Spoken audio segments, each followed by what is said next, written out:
Someone said, well, how can you do these things, Reverend? You're always out marching and you're demonstrating and you're willing to go to jail and you're going from nation to nation and how do you reconcile that with your religion? Well, my religion obligates me to do that.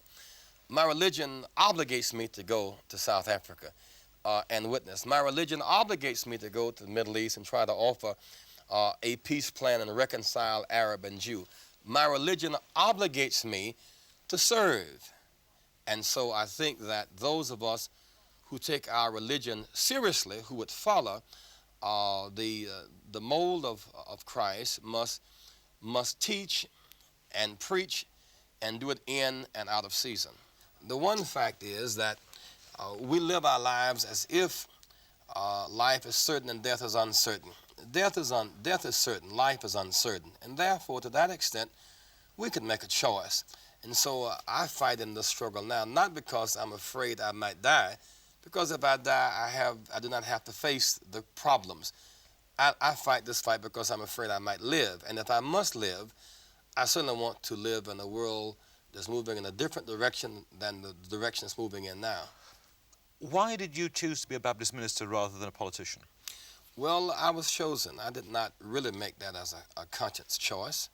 I did not decide that blacks would not have access to public accommodations, but because we did not have them, and when I became conscious of the implications of apartheid, then I made the decision to fight to overcome apartheid within American society. I did not choose for blacks not to have the right to vote, but once I became conscious of the implications of that, I chose to fight for the right to vote. I did not choose for blacks not to have open housing, but once I became aware of the implications, I chose to fight. I did not choose the Vietnam War, and therefore choose to begin to become involved in international politics. But once I became aware of how much money was being wasted in the Vietnam War, how many lives are being lost, how many people were being killed, how the innocent were being sacrificed for the greed of a few, then I chose to become involved in that process. And so to that extent, many of my battlegrounds have been chosen for me, but since my conscious state, I have determined that the rest of my life will be spent trying to right these wrongs and trying to inspire people to believe that they can do something about it.